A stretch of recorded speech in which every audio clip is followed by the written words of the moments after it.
Okay, so Akila, you may recognize. She formerly worked for Pod Save America, had a podcast there, but she's still a podcaster, YouTuber. She does political stuff, and she also has a background in comedy and is an actress. So she delivers this 12-minute explainer, and it's titled "Explaining the Gap in My Resume." And well, just take a watch. Because I don't want to get sick. Will you be talking about MIA? Yes, I meant to talk about MIA the past couple days, and then I went MIA on that. I was MIA on my MIA coverage, but yes. Dude. Which means you're getting some really hot celebrity goss. So, this is a story about open secrets in Hollywood and people who don't warn you about things and finding out the hard way.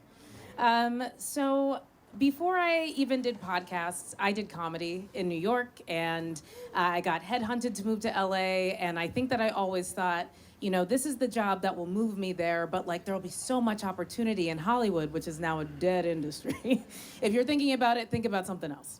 But at the time, you know, 2020s, I'm like, this is great. And I had just done a show for Comedy Central that was starring me and my friend who was in a movie with Ryan Gosling recently called, what's the movie called? Project Hail Mary, yes. So my friend Milana Weintraub, shout out, she and I made 3 sketches for Comedy Central. They went really well, and then COVID happened. And so we had this big dream of getting a TV show. And Did you see what happened in Memphis? Are you talking about the redistricting? Yeah. Oh, yeah. I mean, that is the result of the Supreme Court's decision for Louisiana's congressional map, where they have been eroding the Voting Rights Act, and so red states jumped into action. It really got Quickly. dashed. But, you know, I realized I liked making sketch comedy. I liked having the big production behind it. I was tired of being like a self-starter. I wanted to sell out. And I got the opportunity. A few of my friends who work for different television shows came to me and they said, do you want to make a sketch comedy show, your star vehicle, where, you know, it'll be you and you'll be writing about, you know, the media and misinformation, but like through the lens of sketch comedy. And I was like, yes, but I need someone to help usher me in. And so one of those friends said, hey, I've got a great person to give you this opportunity. He is, and I don't think this is too shady, I think it's true, the less successful half of a comedy duo that was prolific in the 2010s. Perhaps, you know, I think their code names could be Locke and Banana. And Locke is gonna use his name to carry you to the forefront of pop culture. Locke and Banana, I wonder who that is. And so... Less successful? Yes. Absolutely. Key is less successful than Peele. And just listen. We came up with a pitch. We practiced it. It was like... That doesn't mean he's not successful. Good. I mean, like, not only is there a keynote presentation, but there are videos. We get one of the people pitching with us to go on Pierce Morgan and force him to say the tagline from the show, unwittingly. We are selling the show all over town. And, you know, we get a few offers, which is like a feeling that like is unlike any other, where you're like, we are wanted. Like, it's coming together. And during the pitch process, Locke gets his dream. He's asked to host SNL. And he does, and we have this agreement. We're like, and you're gonna say the name of the show, you're just gonna put it in there at the end when you're doing your thank yous at the end of SNL. And we should have known then that, like, he didn't say it. And it was like the only thing he had to say. But there were some things he said that were like weird, and thanking his wife, who becomes a weird main character in this whole story. And so my agent at the time calls me, and she goes, how is pitching going? How do people feel about Locke? And I'm like, oh my God, they love him. Everybody loves Locke. And she's like, that's great, that's great. How do they feel about his wife, who is now somehow the executive producer on my show? And I'm like, you know, I hadn't really thought about it. I don't think people like her very much. And she's like, yeah, that's what I'm hearing. And I'm like, okay. So like, are you saying like we're not gonna be able to sell this? Or she's like, listen, people like you and they like Locke. It'll come together. And so I forgive this sort of moment. But you know, that should have been the red flag where I said, hey, maybe we like pause this. We haven't sold it yet. We're all still free. Let's just recalibrate. Not me. I was like, no, because it's more important to have a celebrity attached. So we keep going. We get 2 offers. One, kind of mid. The other from a major studio that I won't name because I don't want to be sued. But you can imagine that their main character is vermin, if you think about it. If he was in your house, you wouldn't like that. But if he was at a theme park, you might be excited to see him. So we signed the deal. We are locked in. We are getting several figures. It's all gonna happen. It's gonna happen. And so I'm celebrating one day. It's the Olympics that didn't happen in 2020. It's the weird 2021, and I love the Olympics. And so I'm waiting for a burrito to come to my door, and I get a phone call from, like, unknown, which is probably a bill collector, I think. But hey, I'm riding high. So I answer the call, and it is from Banana's wife. That is Chelsea Peretti. And Banana's wife says, hey, I just had dinner with Locke and his wife. They say they're doing a show with you. And I said, yeah. And I, again, don't know how she got my phone number. So this seems urgent. And she says something that, like, chills go down my back. I never eat the burrito, spoiler alert. She says, I'm just calling you because I wish someone would have warned me. She does about an hour of a monologue at me about how, you know, she thinks that his wife is like Phil Hartman's wife. Oh. That she wouldn't trust her to hold a baby. That she once poured alcohol. If you don't know, Phil Hartman's wife killed Phil Hartman. Famous comedian and SNL member Phil Hartman, who was shot to death by his wife. On her birthday cake, and this person is sober. No, y'all, listen. You're getting things twisted. I can't believe I have to spell this out. Chelsea Peretti is married to Jordan Peele. She called Akilah Hughes and said, I wish somebody had told me this because unfortunately I had to learn for myself, but I am going to tell you that Key's wife is a monster. And I want to warn you because I know you are working with him on this sketch comedy show. And I don't want you to be walking into this blindly. And the thing... So she was being a homie and saying, I wish somebody had done this for me. Listen, I moved to LA for this job. I'm not a woo-woo person, but this woo-woo thing happened, and I do think it was like the Lord. She says to me while I'm watching the opening ceremonies, mouth agape, there's a sweaty man from Tonga, and she says, there's no accounting for how much money she's cost that black man. And the light above the television burned out. This is a second red flag. I should take the hint. It's not gonna happen for me. But I think, you know what? Me and Ratatouille's boss, we're gonna keep going. They don't have to be that involved. They're non-writing EPs. They're just lending their name to the project. So we start grinding on a pilot. That's the job. We are meeting, and I'll tell you, Locke is busy shooting a movie with Timothée Chalamet, a remake of some sort of property that never needed to come to fruition. Hasn't helped Timmy's career at all. And I asked my agent, I'm like, should I fly to London? Should I warn him about what I've heard? And she said, that's a grown-ass man. He chose to marry that person. That movie was Wonka. Don't do it. And so we just keep writing on it. Finally, we're in pre-production. This is like May 2023. And I'm excited. We're doing like a last meeting about going through the sketches. We're all feeling good about it. And for once, the wife joins the call. She first of all, she comes on and then yells at everybody because she said she got the wrong Zoom, but everybody else was on the Zoom. Anyway, she's here to offer notes. Yeah, she has no credits without this man. Her notes are, comedy happens in threes. The letter K is funny. And finally, give the audience some candy. Now, how do you implement these notes in a script that is a half hour long, has people attached, has a location, and we're all just like, sure, man, we'll add 3 Ks or something. I don't fucking know. Like one time she bragged on one of our calls about knowing Kristen Cinema.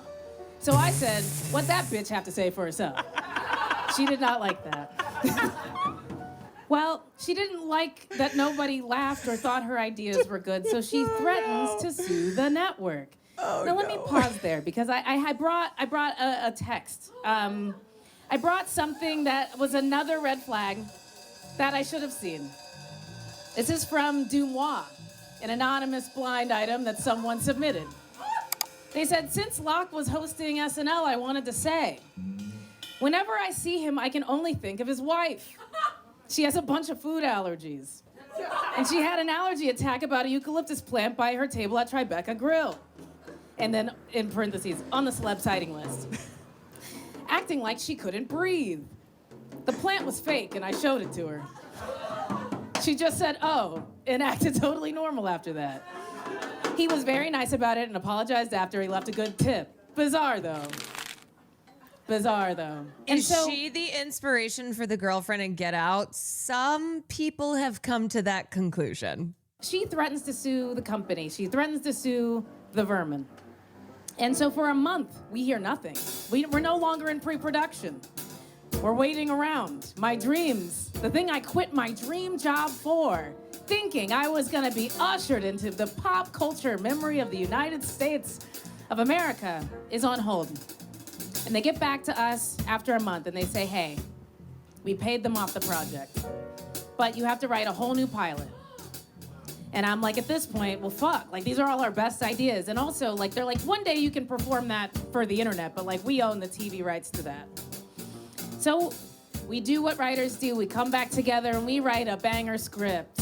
Because we know that if the vermin has nothing, they have IP. And we write a script that is filled with Muppets. We believe that we're gonna have something worth fighting for. And, you know, we know that the strike is coming. It's in all of the papers. We all know that, like, there is this entertainment breakdown on the way. But we have, like, a few more weeks to just shoot the fucking pilot. And right before it happens, you know, Bob Iger's come back, Bobby Gare, and he's got my dream in his hands. And he cancels every single show in production. And then we all go on strike. Yeah. And so that is just a project that I could not talk about, that was never announced, that was supposed to be my dream, that fell by the wayside. But, you know, there is an upside to this. Let me just give you a little more background info. So Elle Key is Keegan-Michael Key's second wife. Got married in 2018. His first wife, he was married to from the 90s up until 2017. So this is his second wife. Prior to Akilah Hughes sharing this, there had long been rumors that Elle's involvement in their projects, in their professional working relationship, is a contributing factor to why they split up. And they've both said there was no, you know, we're still friendly. There was not a falling out, which both of these things can be true, that they could have still maintained a friendly relationship and not had this big blow up fallout, but also that it contributed to them going in separate directions because Elle Key was involving herself in a way that was very toxic and really impossible to continue. Continue the duo. You know, Julie said at the beginning, there are beginnings and endings all the time. And so that did end. And look, you know, what can be said? Locke, he's still playing, you know, I don't know, a frog in a movie about a video game, something like that. He never gets to be himself in public, and his partner has won Oscars. And everyone knows that his wife has ruined his career. It is diminishing returns. He's doing insurance commercials where there are other celebrities in it who are playing themselves, and he is playing a guy with a guitar.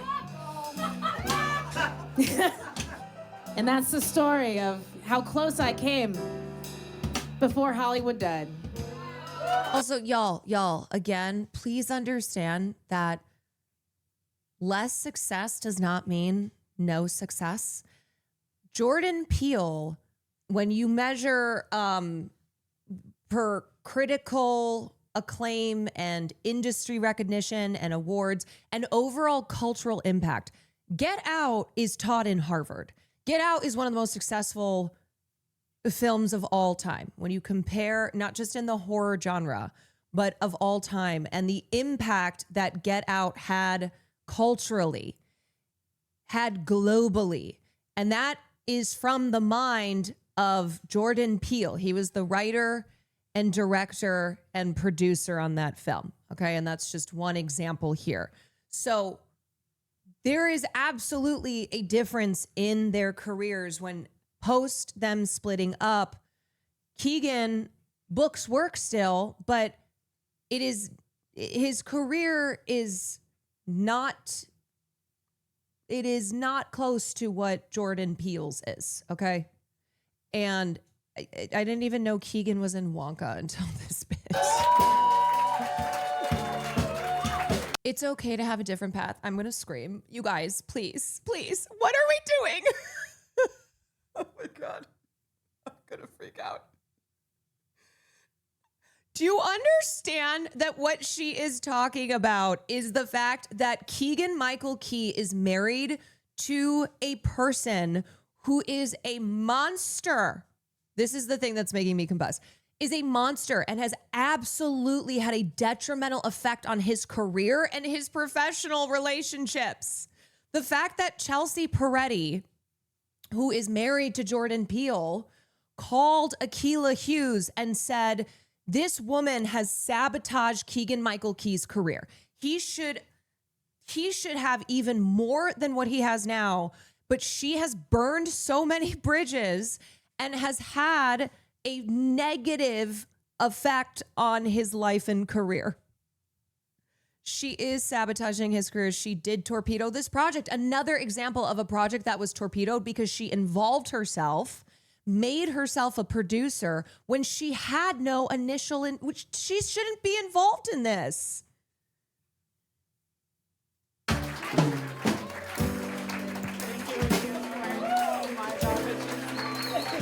The cheese man. The cheese man.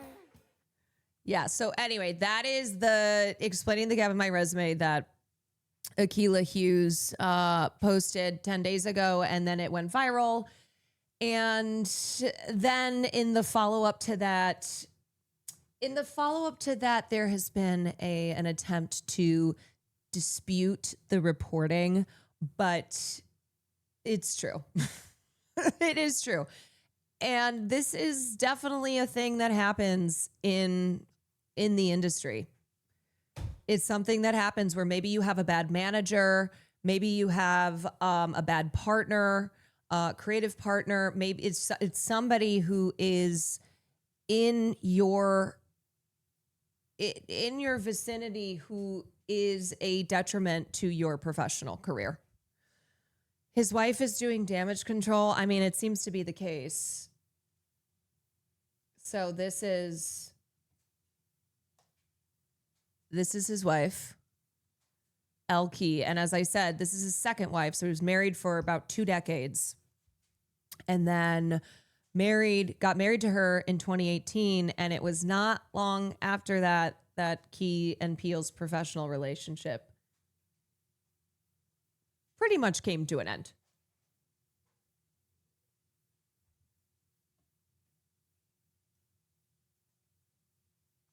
Keegan-Michael Key's wife is doing damage control. Thanks to comedian Akilah Hughes spilling a whole lot of thinly veiled tea, Keegan-Michael Key's wife, Elle Key, has become a viral topic as fans of Key and Peele now have some seemingly solid answers for why the comedy duo no longer work together. Because that is the thing. It has always been really weird as to why these two who were great together, they had a sketch comedy show for years, when they decided to pursue different creative paths, which a lot of times too is code for some shit went down. Like, yes, people are allowed to pursue different paths. Yes. But it was always why if they're pursuing different paths, but they still are, Hollywood's a small town. Why don't they work together? And well, we have an answer to that. While Jordan Peele evolved into a horror movie auteur, Key has been grinding it out in commercials and still landing bit roles in major motion pictures. Recently, the Super Mario Galaxy movie where he reprised his role as Toad. What movies has Key not appeared in? Any one of the ones directed by Peele. According to Hughes, Peele's wife Chelsea Peretti does not care for Elle one bit and has reportedly gone so far as to compare her to Phil Hartman's wife. Peretti reportedly warned Hughes that Elle has been a wrecking ball to Key's career, which played out as her, and also other people's careers. Akilah Hughes, for one, which played out as her involvement torpedoed Hughes' comedy show that she was developing with Keegan. Well, apparently Elle Key is fighting back. In a report from TMZ, multiple sources connected to KMK and Elle have come forward to call Hughes' claims outlandish and fabricated. Oh, so this whole thing was about Key's wife? Way to confirm that one. Let's take this one at a time. To back up the claim that they remain friends, which is what these sources have said, TMZ links to a January 2025 People article that quotes Keegan-Michael Key and only Keegan-Michael Key. There's not a single comment from Jordan Peele, which now feels very telling in light of recent events. As for starring in the Super Mario Galaxy movie, you know what? That's not nothing. It's easy to sneer that it's just voiceover work for IP slop, but that had to be a solid check to work with an admittedly great cast. So maybe Elle isn't completely sandbagging Key's career as he remains a reliable hired gun. Collaborating with him creatively, though, that probably became even more of an uphill battle, and I wouldn't expect to see Key in one of Peele's movies anytime soon. You can still book work and not and also have missed out on opportunities because of someone who is very toxic and is burning bridges and torpedoing chunks of your professional career.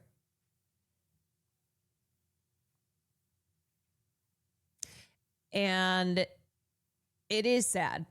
Yeah, it is sad because they were friends for a long time and they had one of the best sketch comedy shows ever and were really, really good as comedic partners.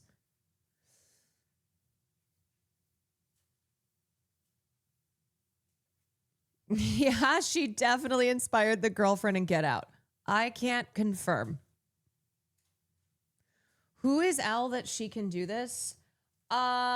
She is.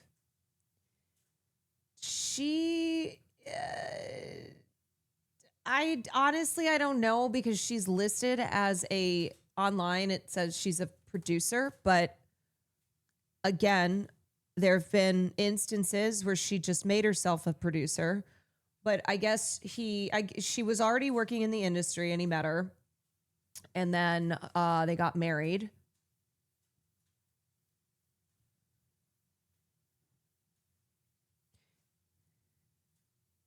I don't think she did, given the timing.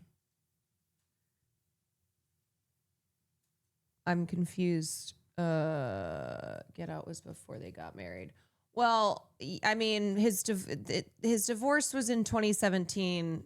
But that could be when it got finalized. And then they got married in 2018. So I don't know what the exact details are here. Sometimes people are separated and they're in the process of a divorce. So I don't know. Maybe it says somewhere online, but I don't know exactly when he got together with now his second wife, Elle. But they absolutely could have been dating when that was happening.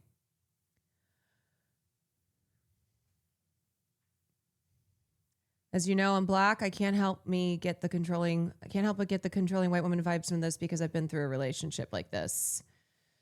Yeah, I mean, I think Akilah was very intentionally pointed when she was recalling her conversation with Chelsea Peretti, and Chelsea said, "Do you know how much money that woman has cost that Black man?" And I don't know if that was really Chelsea who said that specifically or if it was Akilah. I am slightly high and confused. Who's the weird one here? Elle or Elle Key, who is married to Keegan-Michael Key. Her.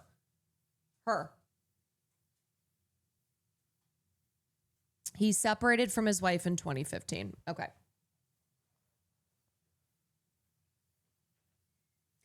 Yeah. Anyway, not the most serious thing in the world, but if you were a Key and Peele fan and you always wondered what the hell happened, or if you had heard rumors about things having gone sour in their relationship, well, now you got a little bit more insight.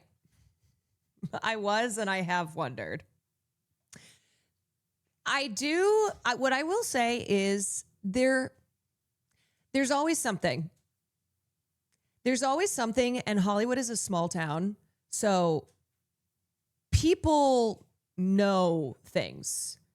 It's just a matter of if they share it publicly. But when people go separate ways who have worked together a long time, or when you get the sense that something went down on set, it's usually the case that, yes, something did happen. And Hollywood is a relationship town. Big on relationships. And even if you are successful and well-liked, if you have somebody who is making your whole brand toxic, it can absolutely have an effect. Like, this has definitely happened with actors who have really, really awful managers, and then you can tell when they have like fired their old team and then gotten a new team, and you can see a change in their career. LMK, we've been wondering. Gonna be crazy drama when the LMK split is explained. Well, you'll just have to wait and see. What if Ray never spoke out against Jason Momoa? God love her for doing that. I am sure she looks back on that and feels like, oh God, maybe I shouldn't have said anything. But she was correct. Why shouldn't she get to share what her experience was on set? What did Jason Momoa do? So when Ray filmed a part in the Minecraft movie, I think it was, and it was a YouTube video with Jason the Ween, I think, and he asked, who's the rudest celebrity that you've met? And she shared a story about how she witnessed Jason Momoa yelling at crew members on set, being a dick. You know, she wasn't saying to cancel him or saying anything other than, yeah, I just thought it was way too intense and uncomfortable. The way that he had been speaking to crew members on set of this film. What she said was mild. It was so mild. Yeah. He has said some horrible things too. That's true.